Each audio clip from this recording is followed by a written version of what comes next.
En 1967, la Paramount entend parler d'un bouquin écrit par Mario Puzo, qui est connu pour ses récits sur la mafia sicilienne. Ce bouquin, c'est The Godfather, qui raconte l'histoire d'une famille mafieuse fictive à New York. Du coup, Paramount va en acheter les droits d'adaptation, et ils ont bien raison. Ils ont bien raison parce que le bouquin va se vendre à plus de 9 millions d'exemplaires en moins de 2 ans. Quand on a les droits d'un best-seller comme ça, directement on a envie d'en faire un film. Mais bon, c'est pas le tout, maintenant faut trouver un réalisateur. Bon, on va appeler Sergio Leone, c'est le nom direct. On va appeler pas mal d'autres réals, mais en fait, personne ne veut faire cette adaptation. Personne n'est intéressé, sauf Francis Ford Coppola. Francis Ford Coppola, qui est un petit réalisateur, qui a déjà réalisé pas mal de films, mais sans grand succès notable jusque-là. Et ça, c'est bien, parce qu'en plus, c'est un jeune réal qui a des dettes envers le studio, qui a pas beaucoup d'expérience, ça va pas coûter cher. C'est donc acté, c'est bien Francis Ford Coppola qui réalisera Le Parrain.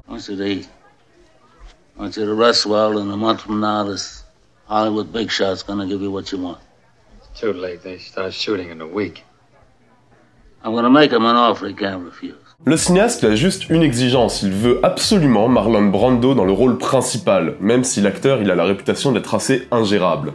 La Paramount est vraiment pas chaude, mais bon, l'auteur du bouquin approuve l'idée, donc allons-y, c'est validé. Le casting se complète avec l'ami Al Pacino qui rejoint le film, et le tournage peut commencer avec un budget de 6 millions de dollars, ce qui est vraiment pas mal, et surtout 3 mois de tournage prévu. Et le tournage justement, on aurait pu penser que ça aurait été un enfer, comme souvent avec Coppola, mais étonnamment, ça se passe bien. 90% du film sera tourné à New York, le reste sera tourné en Sicile. Coppola, il va prendre un peu de retard dans la production, mais rien d'irrattrapable. Et même finalement, le tournage reste dans les temps et même dans le budget original. C'est plutôt dans la post-production que ça va se compliquer, parce que Coppola, il a tourné énormément, et que le premier jet du film est extrêmement long. My father made him an offer he couldn't refuse. What was that? Luca Brasi held a gun to his head, and my father assured him that either his brains or his signature would be on the contract.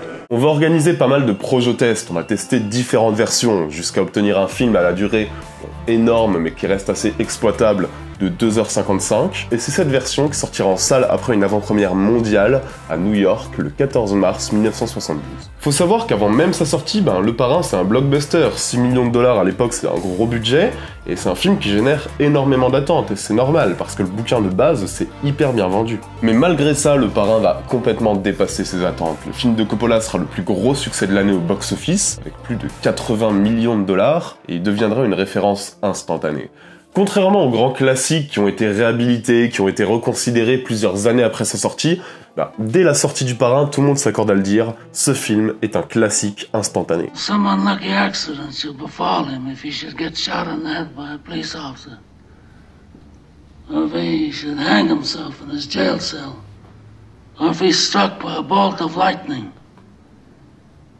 Then I'm going to blame some of the people in this room. And that I do not forgive. 11 nominations aux Oscars, 7 nominations aux Golden Globes, un bouche à oreille absolument dingue. Le Parrain était déjà à l'époque considéré comme un énorme film de gangster par le public, mais aussi par le milieu du cinéma. On a par exemple un Stanley Kubrick qui va quand même nous dire que Le Parrain est l'un des meilleurs films jamais réalisés. Et si le casting va bien évidemment être salué, c'est bien Coppola qui va être identifié comme étant la plus grande réussite du film. Ses obsessions, sa volonté de montrer la mafia comme une réponse à la corruption et à la déchéance de la société, son perfectionnisme, sa mise en scène et la puissance de ses séquences, dès la séquence d'intro en fait. Buonasera. Buonasera. What have I ever done to make you treat me so disrespectfully? Tous ces éléments, mais vraiment ça va impressionner tout le monde. La réalisation de Coppola, elle reste pourtant assez sobre, elle est juste d'une élégance absolue, il n'a pas besoin d'artifice, son perfectionnisme dans la direction d'acteur et dans la reconstitution suffit largement. Et surtout, Le Parrain est rempli de séquences cultes, de celles qu'on connaît tous. En fait, il fait partie de ces quelques films dont tout le monde connaît les répliques, et même ceux qui ne l'ont pas vu. Parce que c'est un film matriciel, c'est un film qui a vraiment créé l'image de la mafia dans l'imaginaire collectif. Et après un tel monument, il est difficile d'imaginer que Coppola puisse faire encore mieux. Et pourtant, il va demander les pleins pouvoirs sur la suite, et il va réaliser un Le Parrain 2 absolument génial, qui contribuera à la légende de ce qui deviendra l'une des trilogies les plus célèbres du cinéma.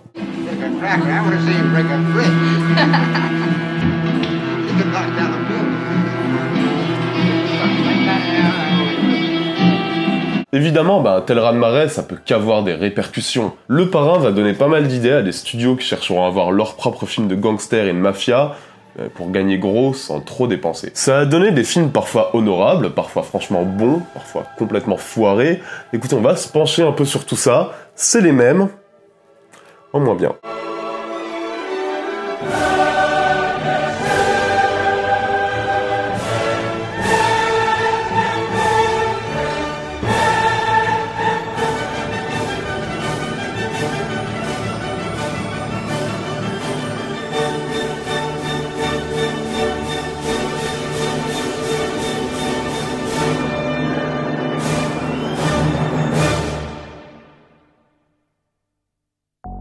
Bon alors disons-le direct, 90% des films de mafia pourraient rentrer dans cette vidéo. Le Parrain, il a tellement influencé l'imagerie du mafieux, il l'a tellement façonné, qu'il a forcément eu un impact sur ses contemporains.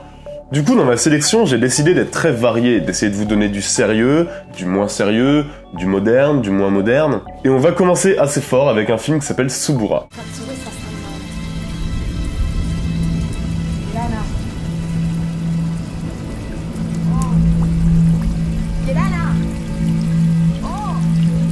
Suburra, c'est un film assez récent qui date de 2015 et qui se déroule en 2011 quand le Vatican va financer en secret un gigantesque lieu de débauche où on va trouver des casinos, des jeux d'argent, de la prostitution, etc.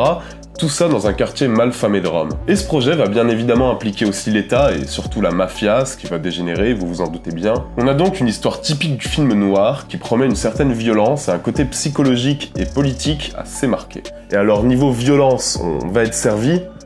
Niveau psychologie, un peu moins.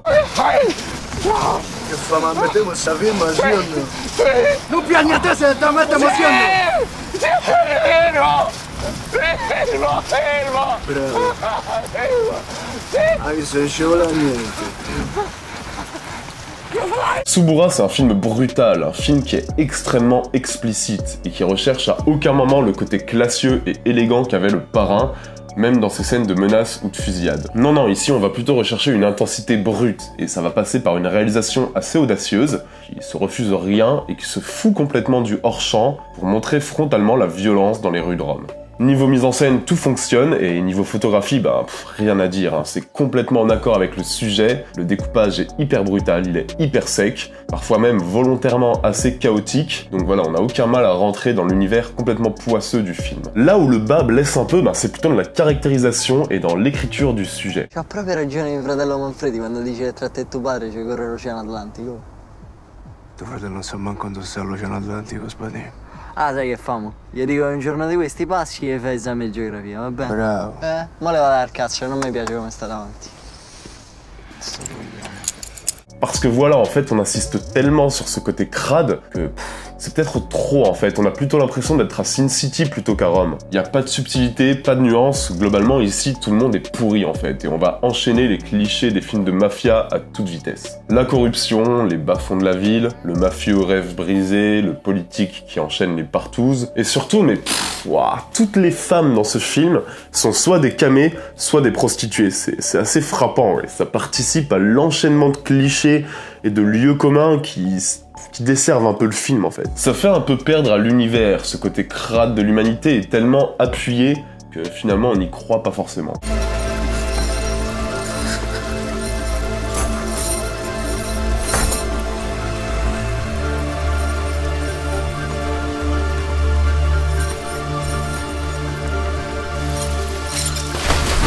Du coup, on peut dire que Suburra enchaîne les clichés et il les regarde avec un œil d'une noirceur absolue. Dans un sens, c'est ce qui fait un peu l'intérêt du film. Parce que rarement un film de mafia n'aura été aussi violent, aussi explicite. Et en plus, il paye le luxe d'être bien réalisé. Sur ce point, il n'y a rien à dire. Mais ce regard sans nuance, c'est là aussi où ça pêche un peu. Parce qu'on aurait vraiment aimé plus de subtilité dans la caractérisation. C'est toute cette subtilité qui faisait du Parrain le chef-d'œuvre qu'il est actuellement. Mais après, si vous recherchez de la viscéralité, de la brutalité, des personnages au destin tragique et un film noir très bien réalisé, franchement Suburra il va complètement vous plaire, vous pouvez foncer les yeux fermés.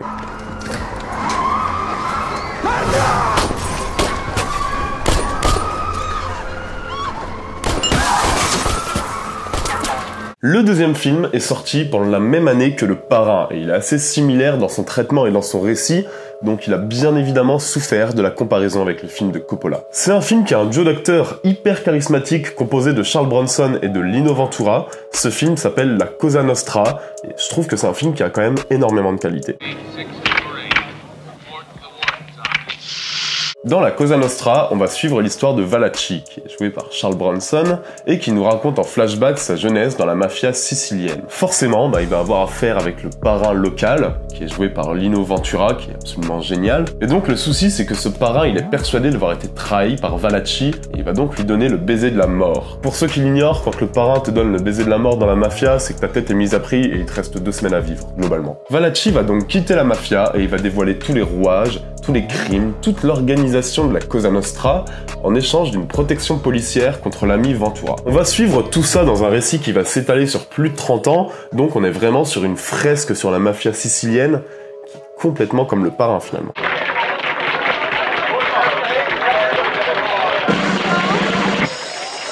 No long speeches. Just want to drink a toast to Joseph and Maria. Happiness, long life. Et si, avec Suburra, on a parlé d'un film excellemment mis en scène, mais qui pêche par une reconstitution pas très réaliste de la mafia, ici, c'est vraiment tout l'inverse. Dans l'écriture, dans la caractérisation, tout est extrêmement précis, et la longue période qui est couverte par le scénario va nous raconter l'évolution de la mafia, son organisation, des familles concurrentes à l'arrivée à New York, des rites d'entrée au baiser de la mort, des règlements de compte au rituel d'enterrement. En fait, on voit et on découvre en même temps que Charles Bronson toute l'organisation et toute la conception de la vie qu'a la mafia sicilienne. Et franchement, ça c'est hyper captivant. Je crois que c'est le film de mafia qui est le plus précis, le plus détaillé que j'ai pu voir à ce jour. Donna. Yeah, what is it? Somebody stashed it. Who was up here? Nobody. Yesterday, Tony Bender and Joe Valachi. Bender.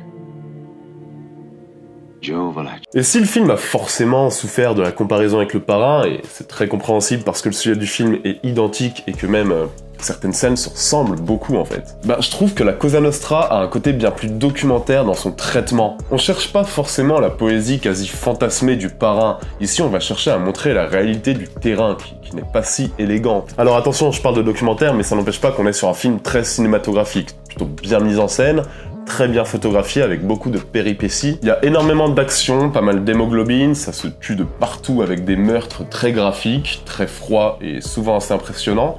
Mais c'est jamais exubérant, c'est jamais gratuit, et ça pose sur la mafia un regard que moi j'ai jamais retrouvé dans aucun autre film. How you got into the drug business, Joe? I gotta thank the FBI for that, huh? No, I'll give you credit for initiative.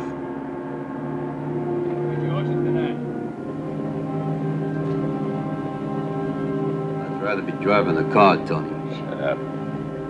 Let me handle it. Franchement, La Cosa Nostra, c'est un film qui est hyper captivant et qui est porté par des acteurs très impliqués.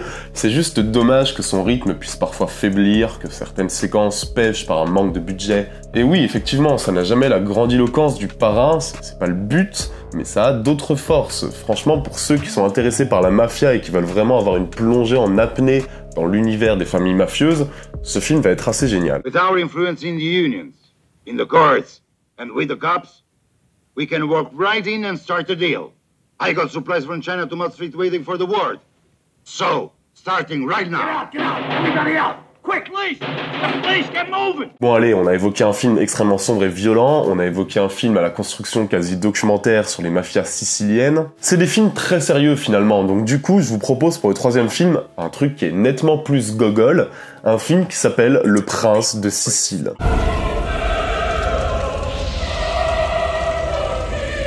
Le Prince de Sicile, c'est une grosse parodie du Parrain. Ça parle de la famille Cortino, qui sont des mafieux de père en fils, et on va les suivre du début des années 1900 en Sicile jusqu'aux années 80 et à leur réussite en Amérique. Donc voilà, on va suivre plusieurs générations, du Parrain qui a tout fondé au fils qui va reprendre le flambeau aux États-Unis. Et donc oui, concrètement, on va suivre ligne pour ligne tout le récit du Parrain et de ses suites. Mais le truc, c'est que tout va être détourné pour donner un film à la débilité à laquelle rien ne peut vous préparer. They look like beavers. In fact, I have a cord of wood they've cut. En fait, c'est le genre de film qui va miser sur la surabondance de gags plutôt que sur leur qualité, et qui part du principe que s'il fait 150 vannes, il y en aura forcément 2 ou 3 qui vont marcher. Quand on est dans la pure parodie, bon allez, ça marche. Franchement, on reconnaît les codes du Parrain, on reconnaît la parodie de Scarface, de Casino. Ça détourne complètement les codes très marqués du film de gangster, et ça, c'est assez communicatif. Franchement, il y a des vannes qui m'ont fait sourire. D'autant plus que le film va jamais s'empêcher de partir en couille et de se lancer dans des séquences, mais d'une débilité affolante, au point que forcément, tu vas avoir un petit rire nerveux. I will do this thing for you. Thank you, Godfather.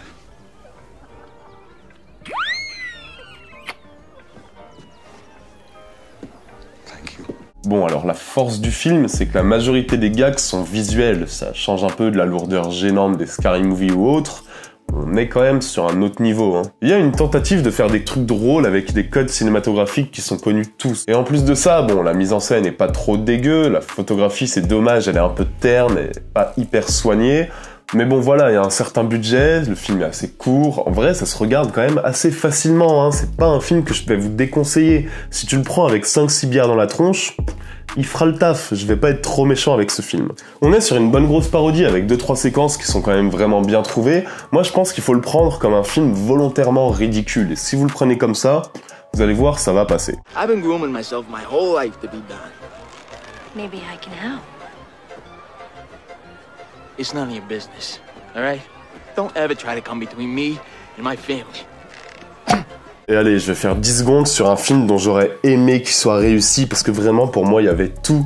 C'est un film de mafieux qui est réalisé par Michael Cimino et qui s'appelle Le Sicilien. J'adore Michael Cimino, j'adore la majorité de ses films, mais là, vraiment, j'ai un vrai problème avec ce film, parce que déjà, l'acteur principal, bon, c'est Christophe Lambert.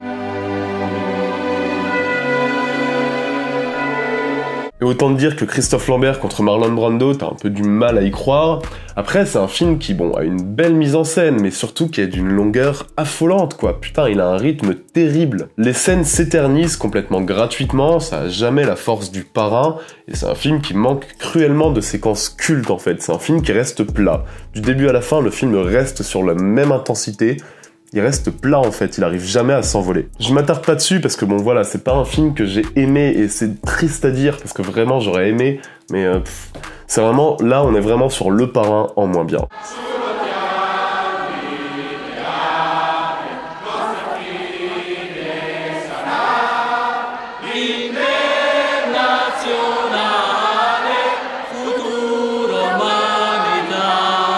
Voilà, c'est tout pour cette vidéo, j'espère qu'elle vous aura plu. Comme d'habitude, c'est vous qui choisissez le film dont on va parler dans la prochaine vidéo. Et puisque je me suis habitué à faire péter la barre de dislike avec la vidéo sur Kaamelott, je vous propose cette fois de faire exploser le game avec Dune en mieux. Et je vais l'opposer à Kingsman en mieux.